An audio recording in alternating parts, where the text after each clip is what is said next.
if that happened to you during the Estes method, there's a lot of other things going on that day. Whew.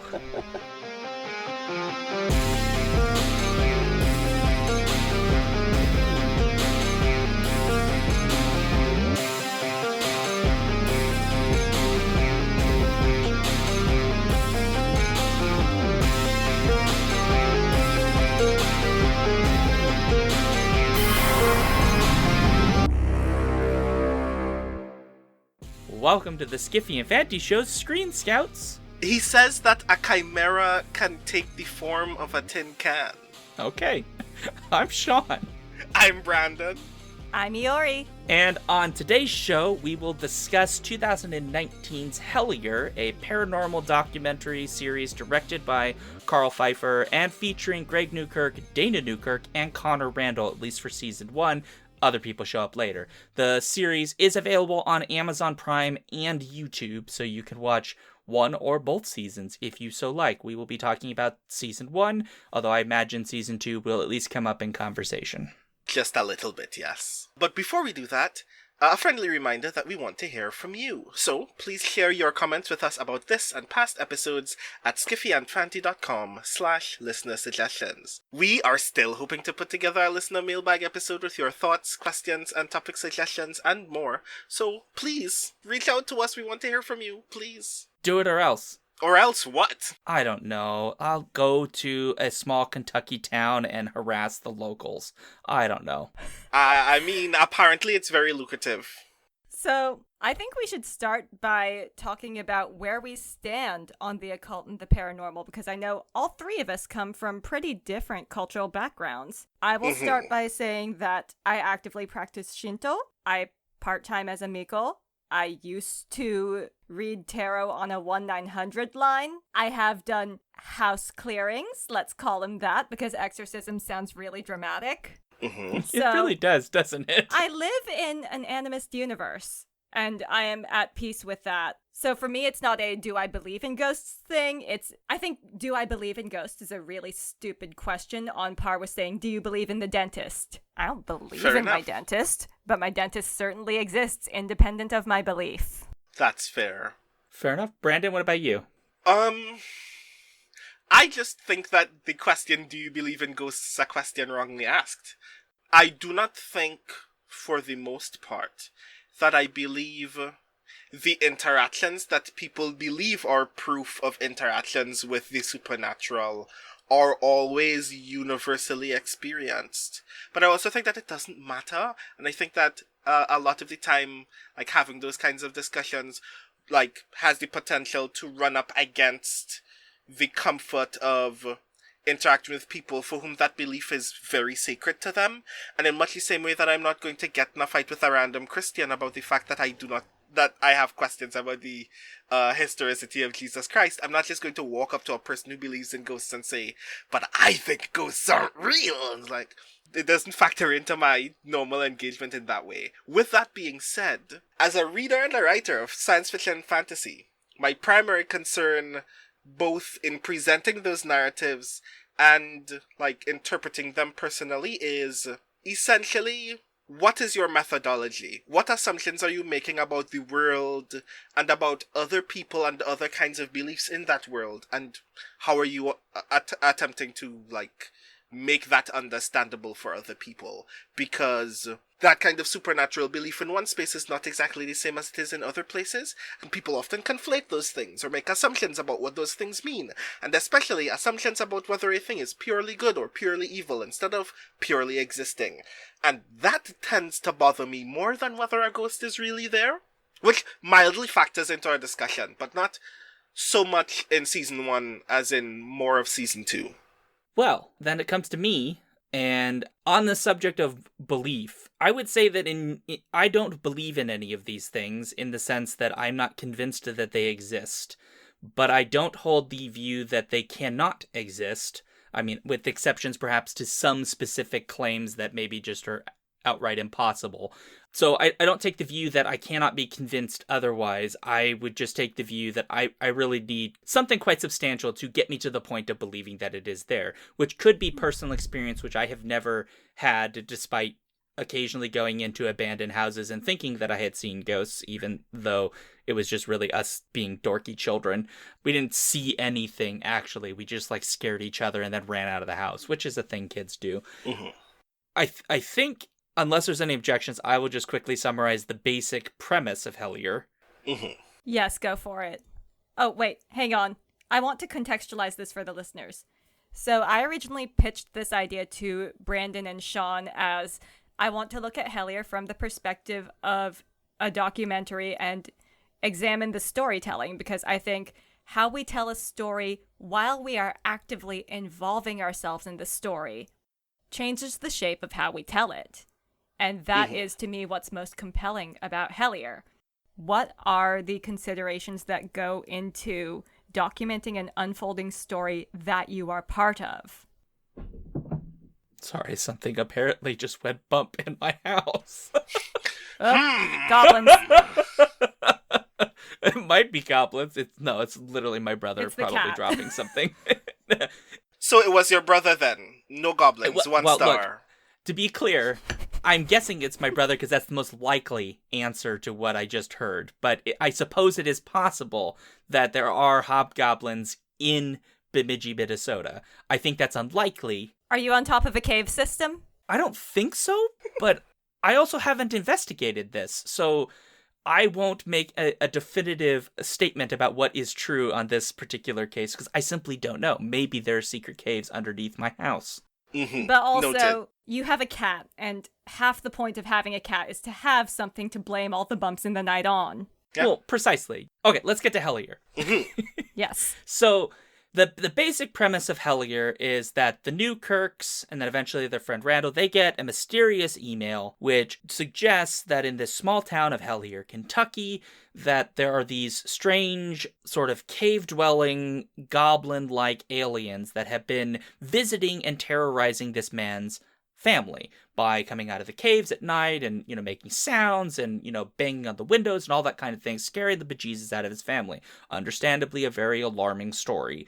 And so in the process of beginning to try to unpack this story, they get some images that they believe may show the possibility of these beings, and then they decide to investigate a little bit closer. Through the process of this investigation, they both go through some of the cave system, or at least they talk about the cave system that's throughout greater Kentucky. They go to Hellier and interact with some of the locals, and they engage in some, I suppose you could call, experiments in which they attempt to engage with the spirit realm, broadly defined, in order to find answers to a mystery that doesn't immediately make sense to them. And that is largely what this documentary is about their narration of the process they went through as this story was unfolding. And so that's the basic premise of the season 1 of Hellier. Season 2 gets very different. There's a lot of different stuff happening, much more of my favorite stuff, which is the Mothman stuff. But Season 2 escalates considerably. Tyler Yes, Strand it does. joins the cast as a regular. Mm-hmm. yes, which is very interesting by comparison to season 1, because I have lots of opinions about season 1, which involves getting quote tweeted by Greg Newkirk himself, which not a thing I intended to happen, but love you, Greg. So Prefacing for all of the Hellier fans that we are not genuinely, please listen to us when we're trying to be, as genuinely understanding and thoughtful as possible. We are not trying to be mean.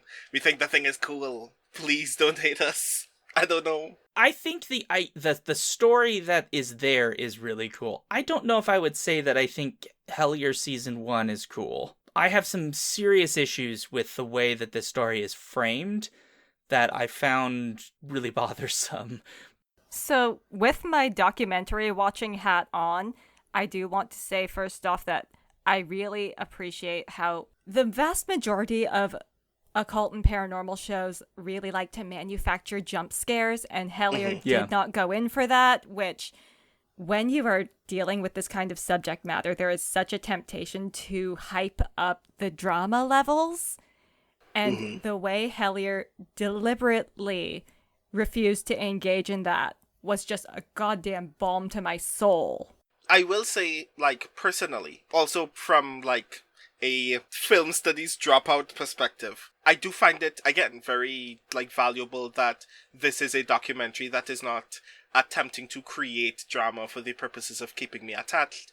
But also, I dig that because the narrative isn't necessarily about whether a mystery is present and will be unearthed, but about the experience of a handful of people going, I think there's a mystery here and I wanted to explore it further. And I think that that's really neat. But I think that as a result, it does still enter into points where it butts up against the idea of something is happening here and we do need to reveal it.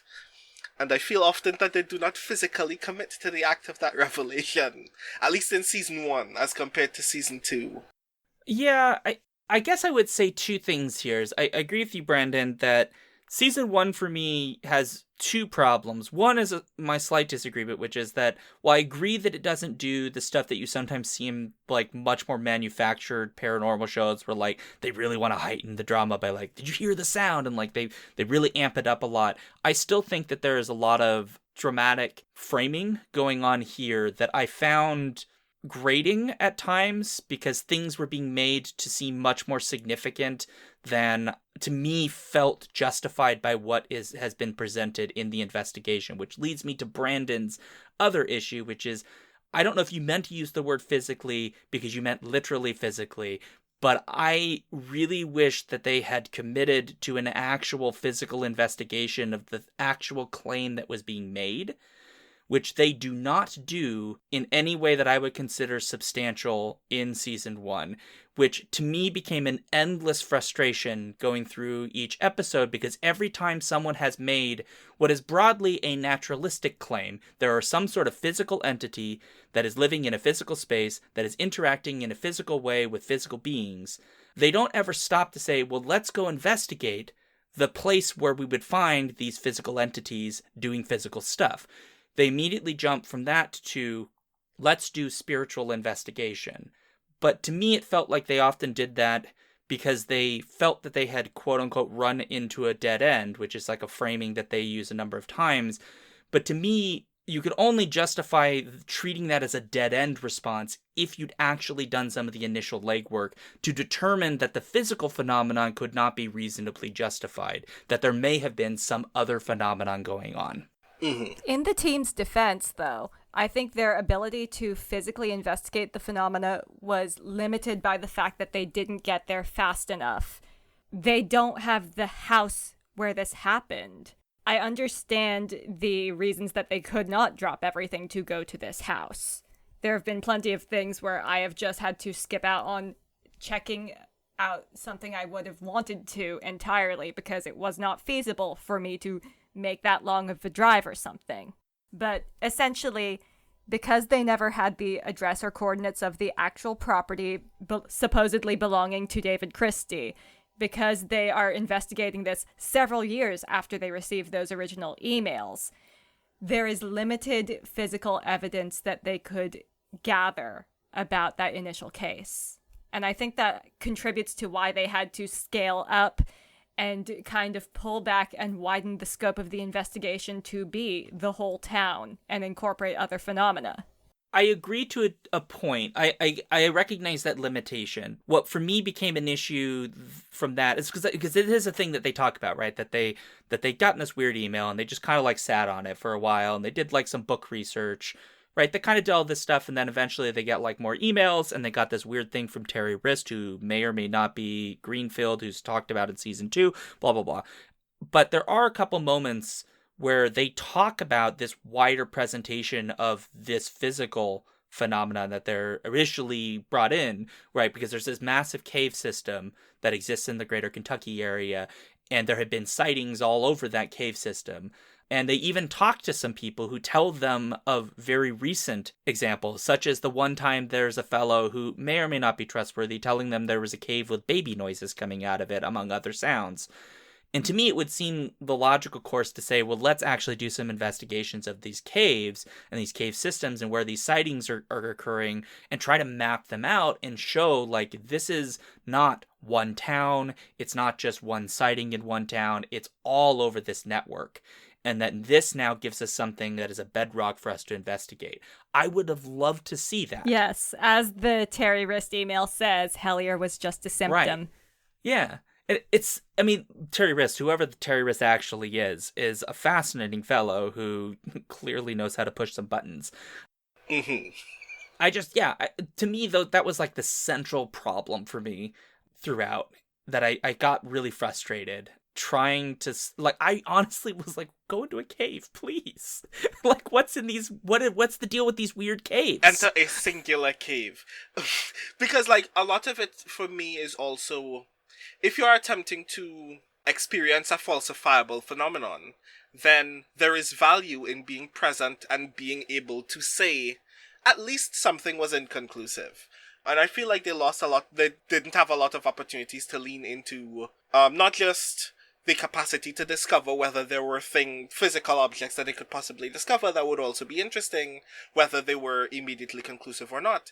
But it's also really dramatically valuable to go into a place and then emerge and say, this is inconclusive, because there are all sorts of assumptions we make about the inconclusivity of that kind of information, and that would also have been drama, especially considering that a large part of how they frame the end of season 1 and the beginning of season 2, which I'm like now leaning into, is the idea that Terry Wrist is just a conspiracy for something that is either far larger or far sillier than they have imagined, and they just want to find out which one it is. Mm-hmm. I think having the opportunity to at least be able to engage with physical evidence and at least say, we don't know what it says or there is nothing here, is still dramatic, and I wanted them to do more of those things precisely because, like, that's the kind of drama that I'm here for. You're here to experience a phenomenon. I want to see you experience it with your whole body. Please. Touch your thing. We do get some of that with the Estes method sessions. Right, that is true. Sure.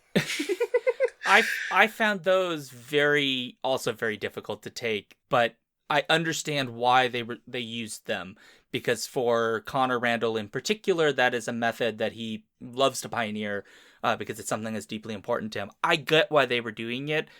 I personally did not find what came out of those to be particularly dramatically valuable. And I think largely because they required so much interpretation that you could almost mold anything into them. I understand why people find that to be valuable to them, because if from your own subjective experience you're having this relationship to a spiritual moment or something you perceive to be a spiritual moment that could enlighten things that you don't even realize need to be enlightened at that moment. But again, going back to that issue of the physical phenomenon that we're trying to assess, I didn't feel like we were getting to answers that helped us to understand what that was. It felt to me much more as a personal result for the people involved rather than something necessary to the investigation. But again, I am not from this perspective. The entire investigation is personal. Yeah. I mean, this is a show where we are very much watching these people attempt to navigate their personal chapel perilous. Yeah. So I guess, like, the thing that I think is particularly valuable about the show is that, taken on face value, it is the experience of watching these people go, this thing is neat and I want to find out more about it and why I think that it is neat. And I think as a result, even though from a documentary standpoint, it is attempting to present the idea that there is a thing that can be observed and we are presenting this information so you can also observe it and come to your own conclusions. The things that I value ultimately are these characters going, I want to know what I can do or how this relates to what I can do in order to learn more about this thing. And as a result, the thing that fascinates me about those Estes sessions is there is a lot that a person can do to themselves that they might not be aware of in the moment is a kind of cold reading. And this is not me saying that this is a room of gullible people fooling themselves into thinking that something is happening, but it is me asking the question of how much of the information that they are getting is information that they're feeding into the experience, and that's simultaneously a thing that muddies our observation of whether a thing is true and falsifiable, but also makes it incredibly more personal because we are just witnessing a room full of people experiencing a phenomenon spiritually and being heavily emotionally invested in that spiritual experience, which is kind of endearing and charismatic on its own, and becomes a little bit more charismatic in the season 2. It's also kind of the point, because if blah blah tree forest, who's around to hear it, but if no one witnesses the phenomena, it can't mean anything. Having someone there to interpret it is really the point. And I want to take a moment to just stop and praise the editing work done on this show, because it would have been so easy to cut out every scene where people are hyping each other up or feeding into each other's theories to make yourselves look more objective, more rational, more skeptical. And I think that the fact that they didn't give themselves like the straight National Geographic pure skeptic edit when they released this speaks to a level of honesty in the storytelling that I really aspire to. Yeah, I agree. I think they are being extremely honest in what they've portrayed. I have seen some reviews of Hellier that try to like posit that, oh, they're just charlatans and they're telling a bunch of fibs, and they're just like, it's like, there was a moment where I actually was researching this, trying to figure out, like, is this a real documentary or is it like a mockumentary that's pretending to be real? People ask that question on the internet a lot. Yeah, well, I was really honestly curious because I don't know these people, right? So I don't know anything about the Newkirks. I don't know Connor Randall. These folks don't mean anything to me in the context of watching a thing in which they're in, because I don't know who they are. So I really needed to understand, what is this thing that I'm watching?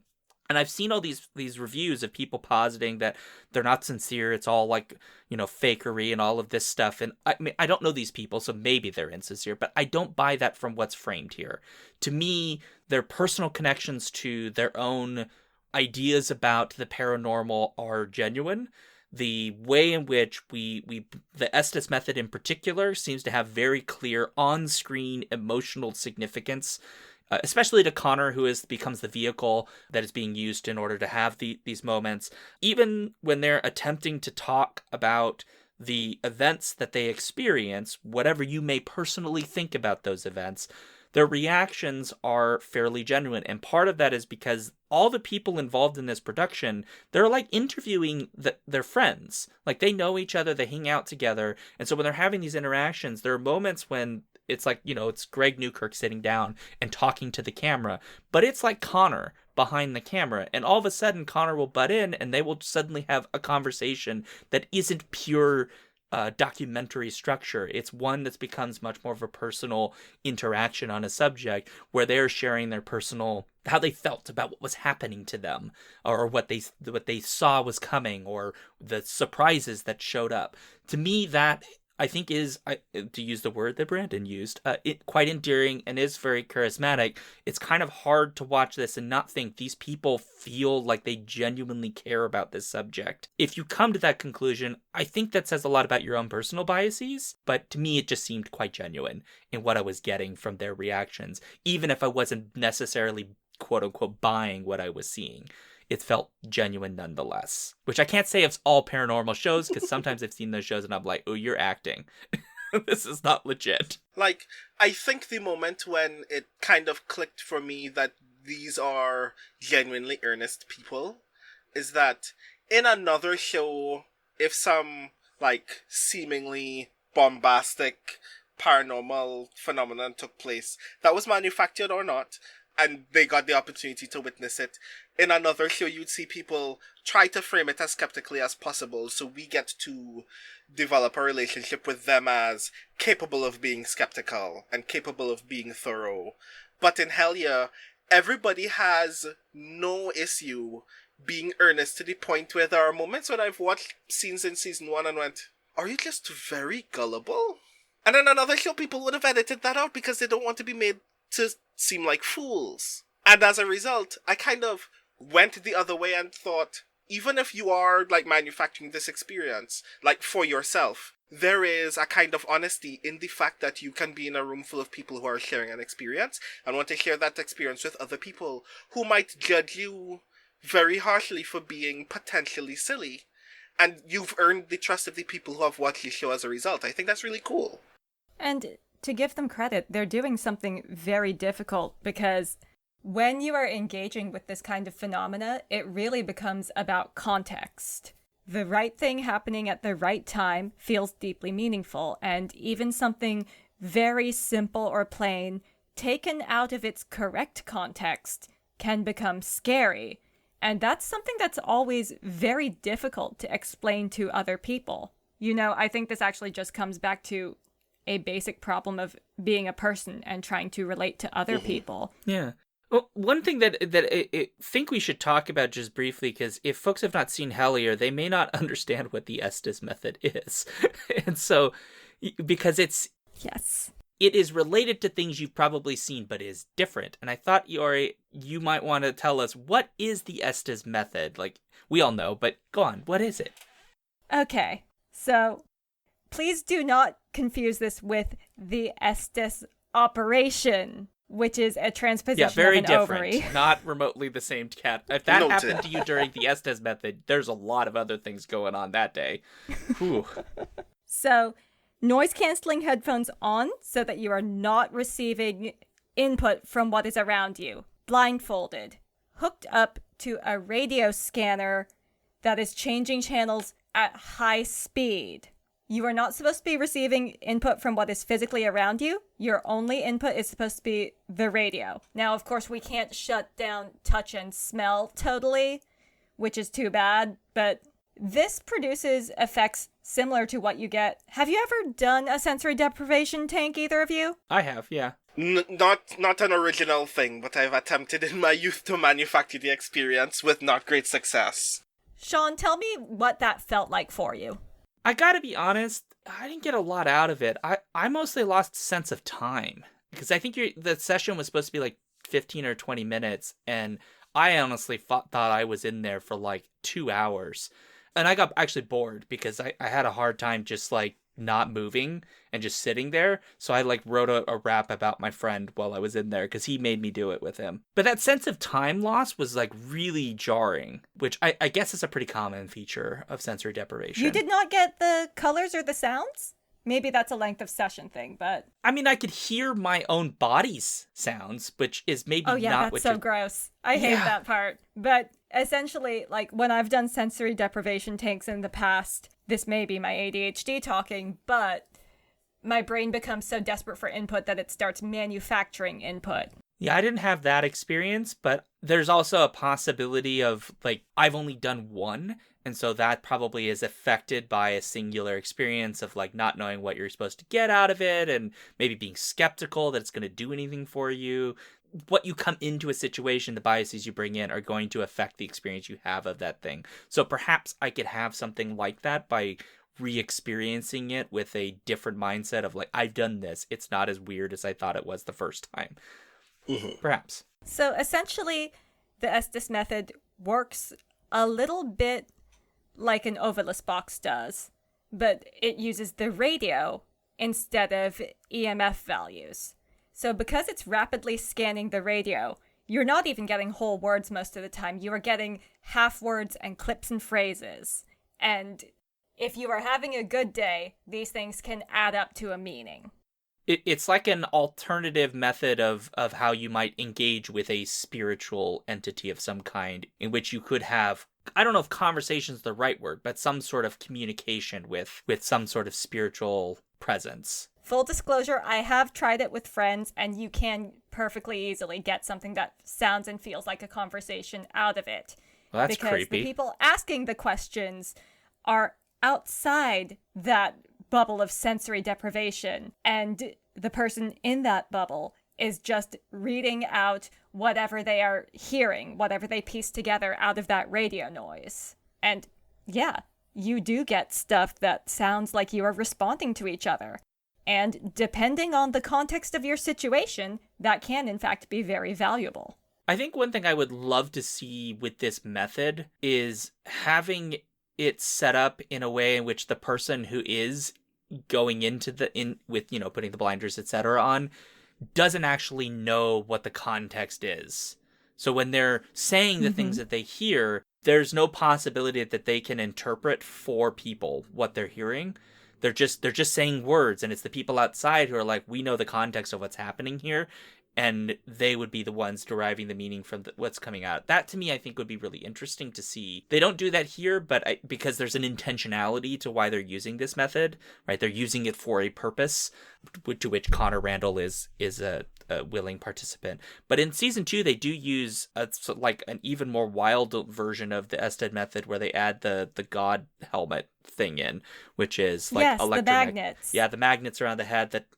I want to say it's on Stack Overflow. I know there are instructions on how to build this that are online. I have them bookmarked somewhere. Brandon, I see that face you're making. Yeah, we can build one, Brandon. How to build one? The internet is wild, y'all. What are you going to do after you invent that? Just fucking hoard the plans in your basement until you die? You want other people to use it so that you can get data. I'm just gonna say idly, is it weird of me that most of these, techniques and technologies interest me first and foremost as a poet, as surreal reading exercises that would create really wild art? Let's do this. Let's have you channel some poetry out of the white noise.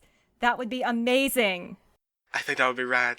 That'd be really interesting. Yeah, I think so. We could see what we get out of it, And who knows, maybe you'll have an experience of some kind that will lead you to recognizing spiritual, maybe ghosts or other kinds of entities. Who knows? Or hobgoblins, very possible. Maybe Mothman will just tell me where he lives. Look, can I just say, I know Mothman is mentioned in season 1, but he becomes much more important to the story in season 2. I love the Mothman stuff. I adore it in a way that I wish I could express properly, because I find it utterly fascinating. And so when they go into the detail in season 2, and they kind of give a little bit here, I really wanted more. I was so into that moment. I am sitting here going like, yes, feed me more Mothman. Let's go. And then the Mothman story got wild. It just becomes this whole other thing. And I'm like, what?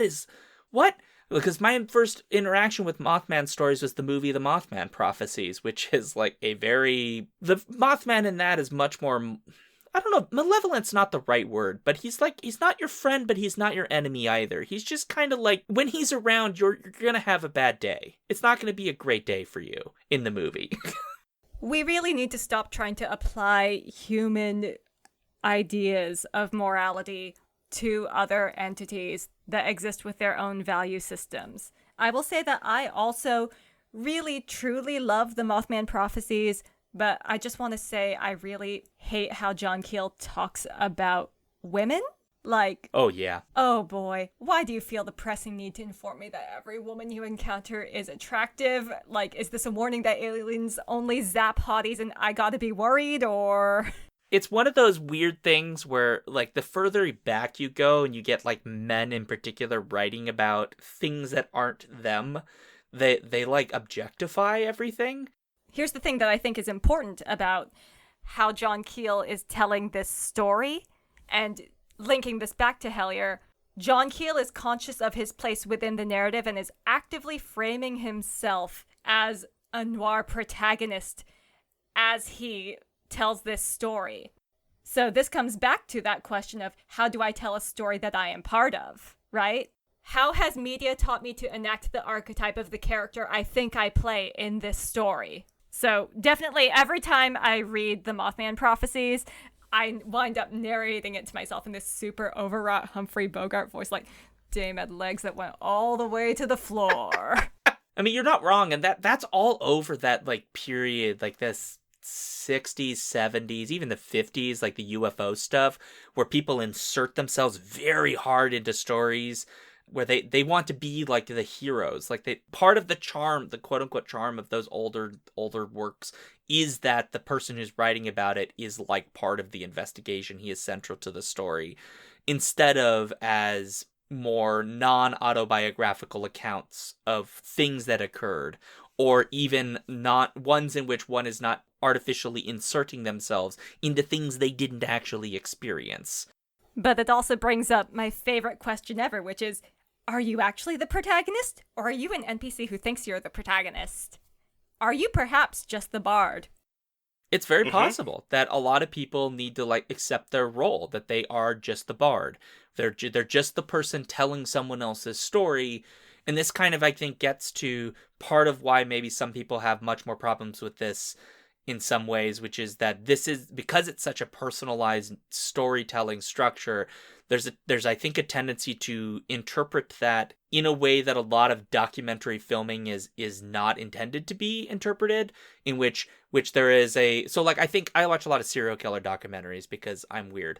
I just love the mythos of it, and there's a lot of very interesting narrative storytelling that goes in attempting to tell these years-long, sometimes decades-long investigations that eventually result in capture, blah, blah, blah, blah, right?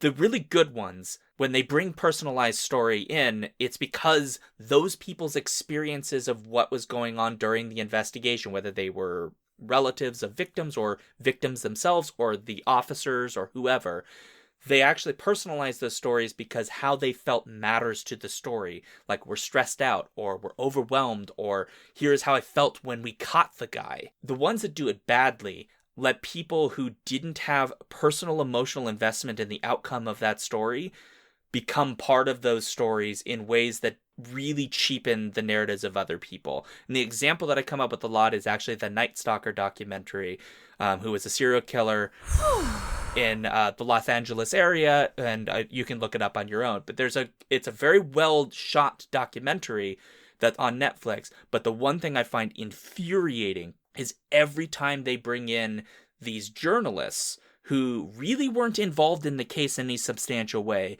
who immediately frame the story about themselves as if they are central to the story and the investigation, but also potential victims of the story of what's going on, which I find so infuriating precisely because it's these people who see what happened, in which people were brutally murdered and had horrible things done to them.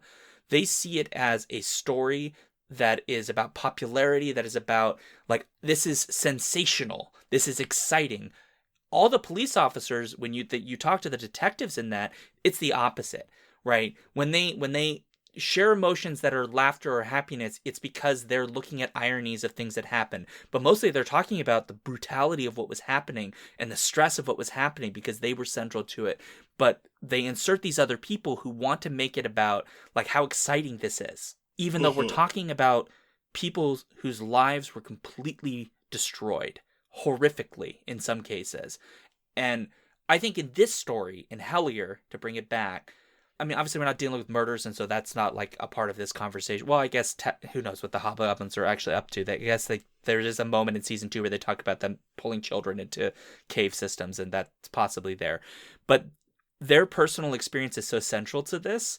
Whatever you may think of the methodology or whatever, it is something that is so important to the story that's being told.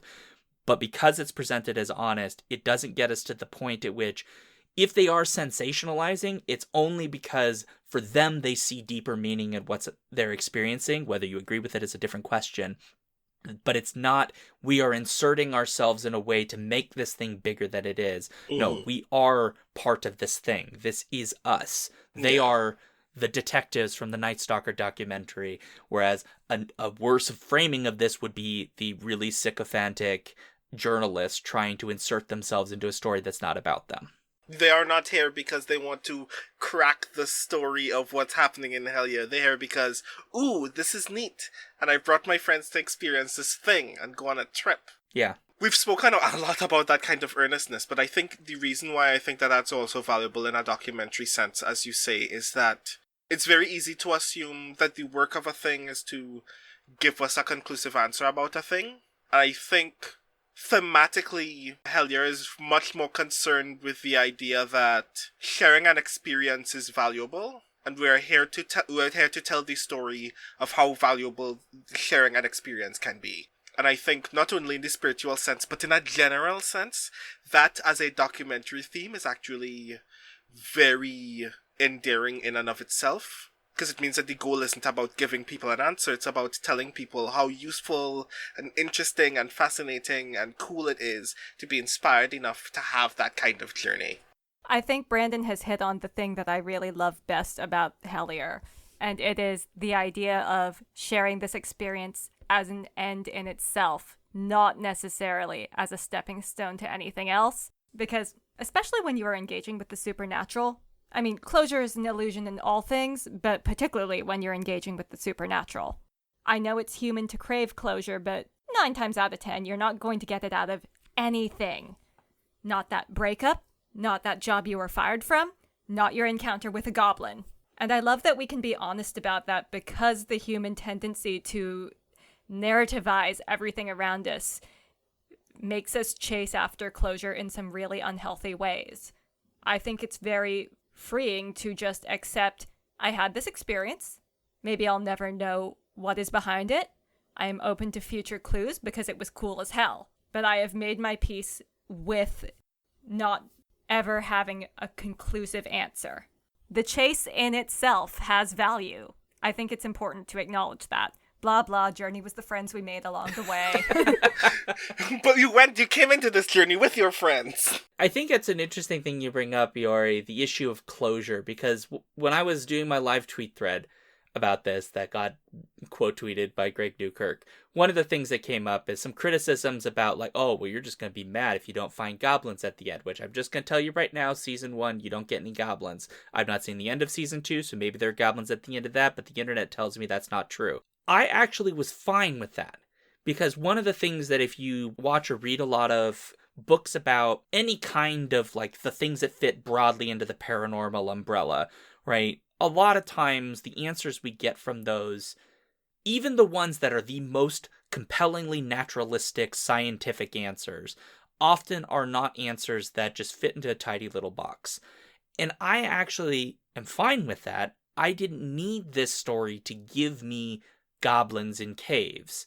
I didn't need to know that those absolutely existed in order for me to feel completed by the end of, or at least to feel some form of ending. I don't know if I would say closure. That's really feels different. I think that part of the problem that Hellier's run into is that there's just so many people getting mad that there's not goblins at the end of it. And a lot of people have got understandably tired of hearing about problems with Hellier that people may have. But I think that it's worth saying that part of Hellier is really about an experience as a viewer of someone else's efforts to document an experience they had, which does not necessarily have to conclude with an absolute answer to what happened. Now, I personally would have preferred more stuff than some of the things we got in it. That would have made me feel like I had gotten more as a viewer out of this experience of watching it.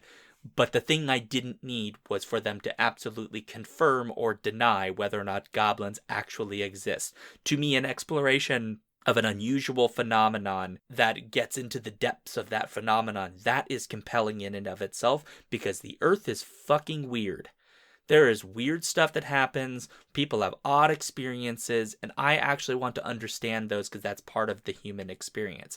Whether it turns out it is actually goblins in a cave or spirits or whatever, understanding that experience is worthwhile. I just wanted more. That's just really what it comes down to. I wanted it to do more of the investigation, I think, is ultimately what comes down to for me. Yeah. Do we want to close out with our theories? Oh, Lord. Oh, boy. That's a toughie.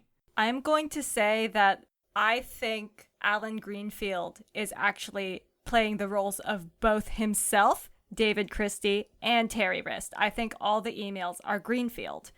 And part of this is because in the original David Christie emails shown during the first few episodes, David Christie identifies his goblins as extraterrestrials, but aside from their physical resemblance to the stereotypical gray alien, there doesn't really seem to be any evidence that points to them being extraterrestrials.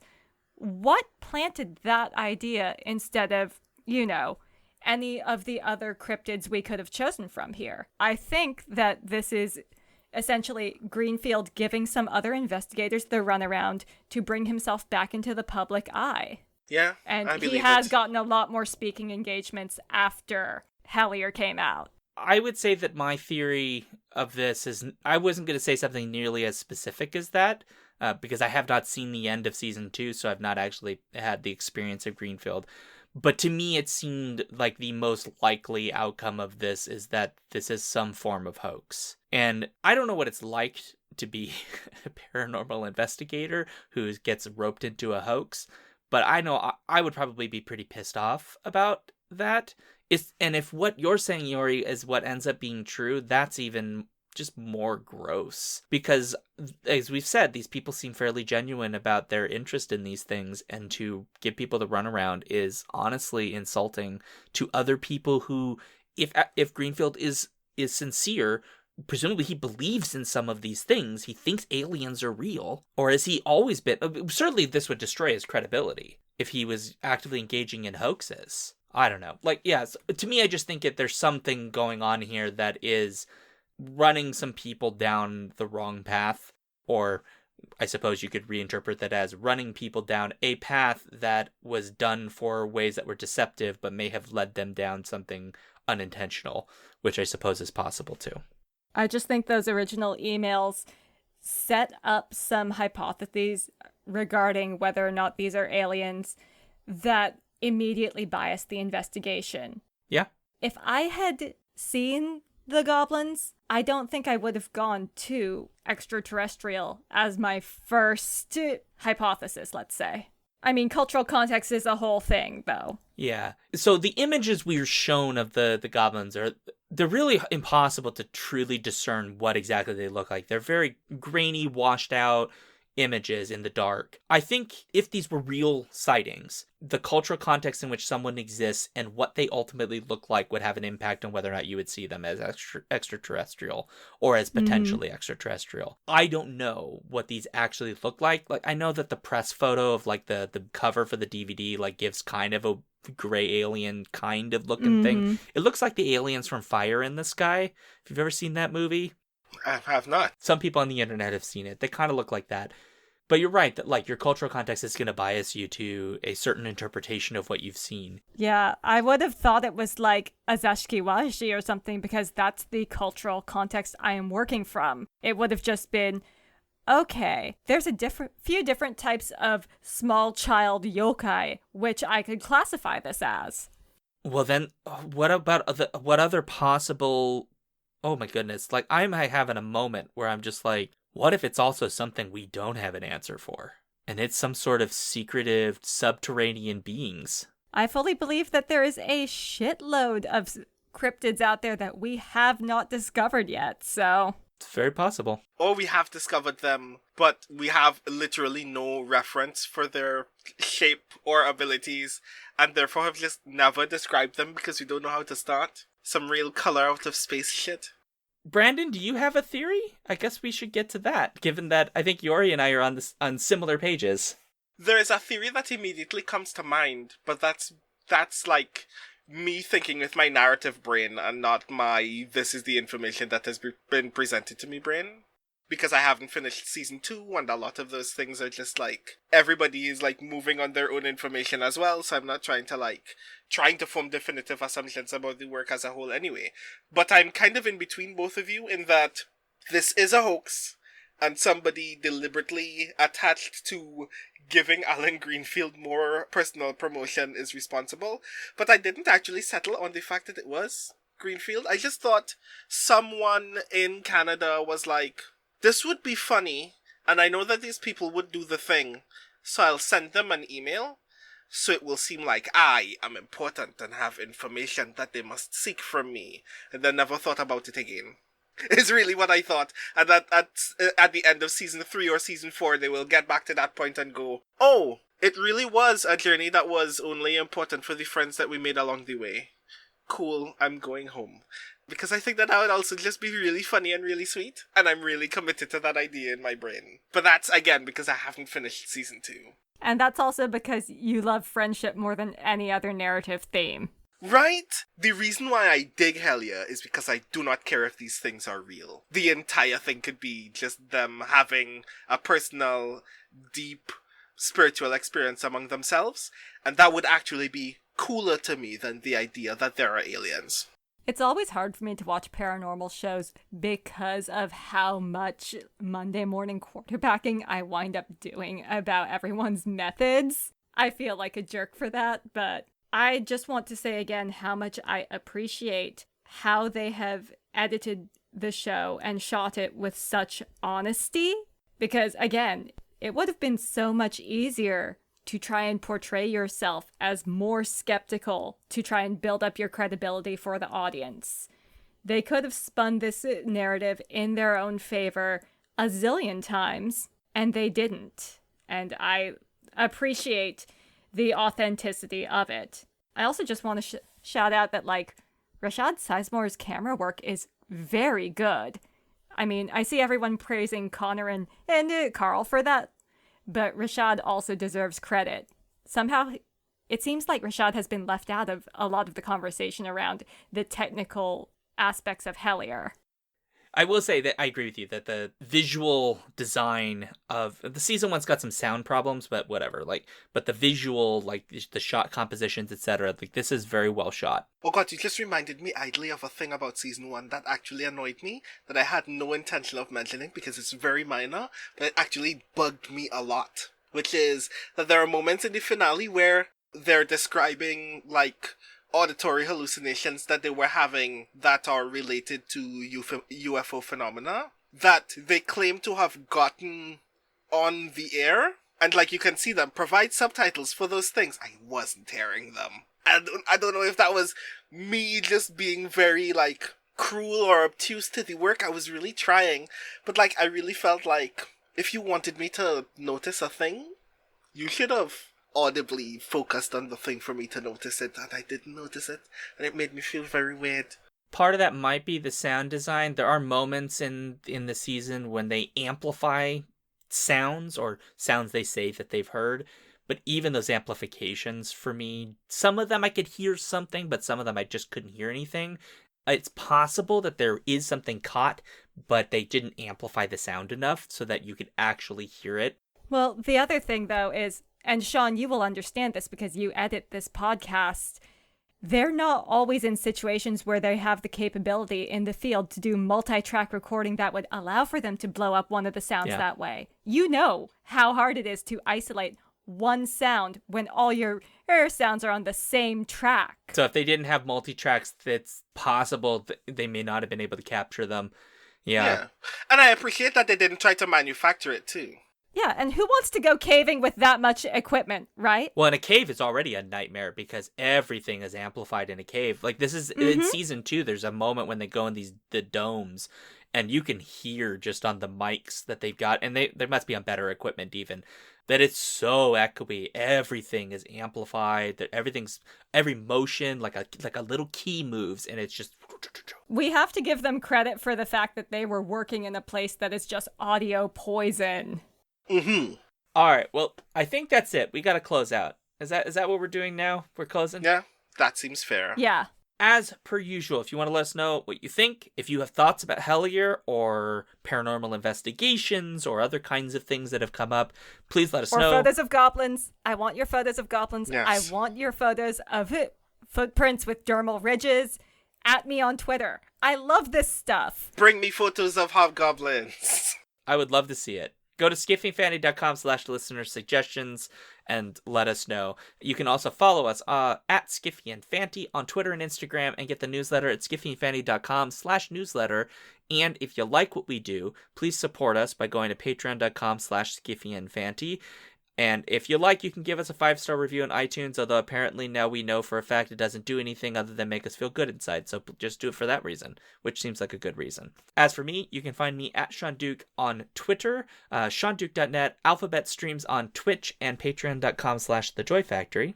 You can find me at The Rising Tides on Twitter, and on Speculate, where I currently GM The Case of the Cindered Seal, a Blades in the Dark actual play. And you can find me at Yori Kusano on Twitter. That is IORI. There are no L's in my name. KusanoYori.com. And I also play in The Case of the Cindered Seal at SpeculateSF.com. You can also sometimes find me out in the woods, or the caves, or various houses, with recording equipment and tarot cards and a heck of a lot of salt. Awesome. Well, on that note, I just wanted to announce that the Skiffy and Fandy show will be having its annual retreat in a cave, in fact, in which we will be bringing Brandon and also some of the equipment necessary for the Estes method, and we will be performing poetry in a cave. Yes. At night, in the middle of the woods. At night, you say, In the middle of the woods. I might be busy every night until 2029. Maybe in the day, afternoon? With your broadcasting schedule and your streaming and your podcasts, yeah, you are busy every night until 2029. This is actually true, oh my god. The great thing for you is the retreat is in 2029, so thank you for letting me know your schedule's clear. Duly On noted, that yes. note, awkward ending and scene.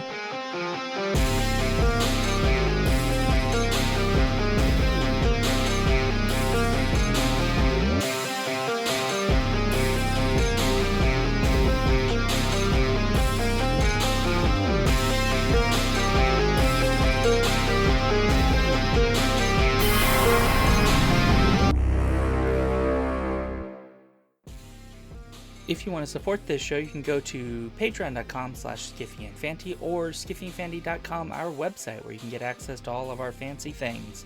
Our music comes from Holy Mole. You can support him and his work at patreon.com/holymole. Thank you for listening.